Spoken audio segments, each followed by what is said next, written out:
call is Mental Jan, and welcome to another replay cast. Today we are looking at the game that I played in the Indien Pz on Hidden Village, top tier game. But the problem here is, as you can see in the matchmaking list, there's a lot of heavy tanks in the enemy team, and if you look at the mini-map, you can see that nobody in our team is really, nobody impactful is going north, so we know that we're gonna fucking lose north, so that's fighting for a lost cause, so we instantly change our direction and head out south.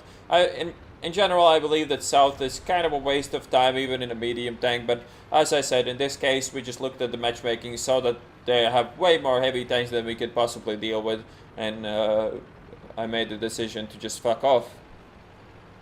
You should usually try to make decisions on which flank you want to go to before the game actually starts, but I would have gone north if we actually had a team there, but we only have like 2-3 tanks going there, so it's obvious that we're gonna lose that fight, especially against IS-3s and IS-6s. So we're forced to go south and see what we can do here. So I believe I've done a Indien Pz review, but it was quite a while ago.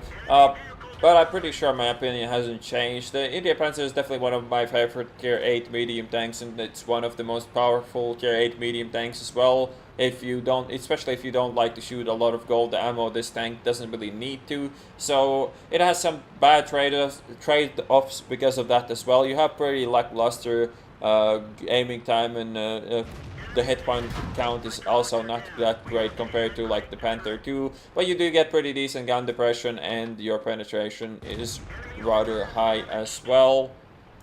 So as long as you just are able to trade efficiently, this tank is pretty damn powerful. One thing I have to say though, the Panther 2 is like the most annoying tank to ever shoot at. A bit pissed here about this LTTP and his fucking epic play here by just literally sitting behind me and doing absolutely nothing and then taking the cover away. But whatever, now he's going ham and we're gonna support his ham run here because why not? The Panther 2 doesn't really stand a chance to bounce anything really either from me or the LTTB, as the Panther 2 doesn't have any fucking armor. We do pick up a pretty nice shot here, and now he's pretty much dead already as he has already fired.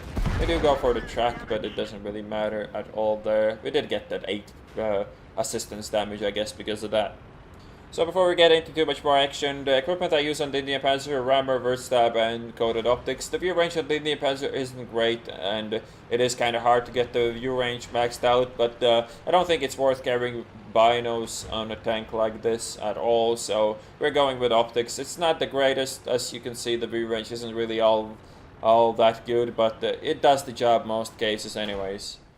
So, as mentioned, we obviously lost north completely, and as you can see, they had like 6, 7, if not even more tanks on that flank against our 2 or 3, and if I was there, I would have died just as quickly as they did, taking a really, really bad route here. I haven't really been here a lot, so I'm still learning this part of the map, even after 40k games, even more than 40k, sadly, now, but, yeah, just trying to get back there to get some shots before the rest of the team dies. We're still in the lead, but it's obviously not going to be for long, as their main force is pretty much in our cap circle now.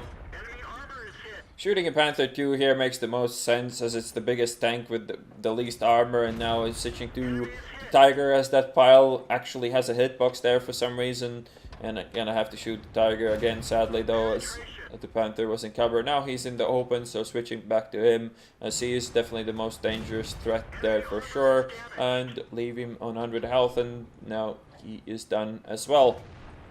So now this doesn't look so bad, but still, we have the main threats still to deal with. Their IS-6 and IS-3 are obviously our biggest concerns, and the IS-6 is likely to just drive over that entire flank pretty much.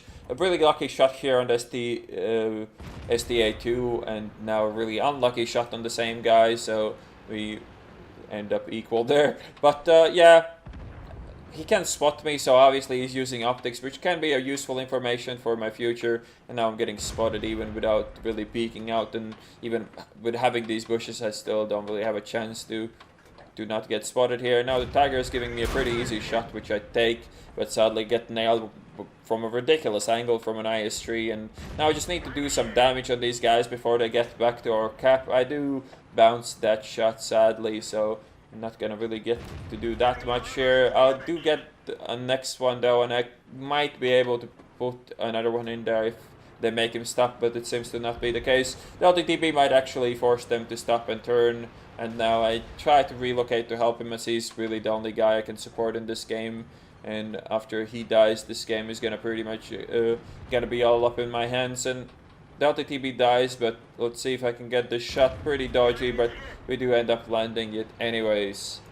So now the play is pretty damn simple. I could either try to take on the IS-3 now, or I could go back and not take on the IS-3. It's really unlikely that LTTB is going to be able to cap here, as he is being chased down by SDA2, and he probably doesn't have enough health to defend himself as well. Here I'm just really only interested in proxying the IS-3. I'm gonna try if I can shoot him, but it clearly is not gonna happen, and if anything is gonna, if anyone is gonna get shot in the face, it's gonna be B in that position. So now just changing my mind and relocating, as I see the IS-3 has too much health. I don't have enough gun depression to even in the Indien Pz to fight from that range. So I'm gonna try to relocate and see if I can take on the SDA2 before he gets the best of me. Probably would have won this game if I just went to Lemming Train to the cap circle, but that isn't really my jam. So we're just really fighting for more damage here, if anything. Gonna relocate behind the castle to maybe surprise the SDA2. He has around the same HP as I do. The SDA2 DPM is slightly better than mine, but I might have that chance to bounce him. Well, I mean, his tank has absolutely no armor for this gun to worry about, so as long as I don't really fuck up my shots massively, I should have the edge on him. He should have the better DPM, but as I don't really need to aim for anything specific, it's likely that I'm gonna be getting the better trades here. Pretty bad opening there for me. I do get spotted for missing a shot, and that's really not how you want things to go. I'm clearly on the clock here, so I need to kill this guy quick, so if I can do that, I will. This is a really bad trade because he could get that shot without even peeking out fully for me, so I take it quick and retreat, and now obviously we're going to turn around and see if we can kill him. As you can see, our health is really similar, but as I get the first shot, I should have the upper hand now, even though his reload should be slightly better than mine. But again, since I can just pretty much auto-aim into him, it doesn't really matter for me. It doesn't really matter all that much for him as well, but I got the first shot in, so I get the kill as well. The damage gun is going to be something I need to deal with if I want to even have a chance in this game. The IS-3 stopped capping, so I'm not on that tight of a clock now, but the IS-3 is probably gonna try to rush me down, so I need to get out of this corner as quickly as I can. I can't really take this fight with the IS-3, while the Tiger 2 is a easy one-shot for me, and I can easily finish him off and then use the freedom of the rest of the map, really. So yeah, main priority just to get off this hill, get away from the corner of the map, get away from the IS-3, so I can start working on him from distance and pick him out that way, instead of having to be forced to fight on his terms somewhere where he can go hull down. So that's what we're trying to avoid here. And here's the Tiger 2, and if you trust something in the lead, that you trust the auto aim. I don't know what it is, but like my recent shots with auto aim have been just so much better than the shots without auto aim, especially on tanks like the Tiger 2. Huge, massive side, and with auto aim, probably my chances to hit that were around 70%, even going full speed down the hill. So we took those chances, as we do need to take a lot of chances in this game to pull off a victory against the IS-3 on more than 1,000 health. He does restart the cap though, so we know where he is, and it's not going to really be that much of a problem for me to find him, even though this cap circle is a pain in the ass to hunt down IS-3s. Then again, if he positions his tank poorly, then it's possible that I will be able to get the better of him here as well. He's not the best player ever seen, but you don't really need to be the best player ever seen to kill an Indien Pz and an IS-3. I kind of realize now that I won't have enough time to go all the way around, even though I kind of wanted to. So just cutting off this angle and going straight for the cap circle now. This is really mostly in the IS-3's hands. I mean, I could load HE now to get the guaranteed reset, but I'm not really all that desperate yet. I still have 40 seconds and I'm almost at the cap circle. So as long as he's positioned somewhere where I can even stand the chance to spot him, I should be fine. But as you can see, the cap circle is full of bushes, full of buildings, and if this IS-3 was any good at taking any kind of cover, I should have been fucked here. But as it turns out, he is not using very good cover. Probably otherwise you wouldn't be seeing this game in the replay. Anyways, we do get the reset. I knew I couldn't do damage there, and I know I cannot do damage here, but as long as we keep in track, we didn't even get lit for that, so we're fine just resetting him twice. I know I can't really do any damage from there, so I need to come up with something else. I mean, I could have gone for the draw and spent a lot of ammo for getting a draw, but that really isn't what I'm here for. This is a pretty shitty position because this fence actually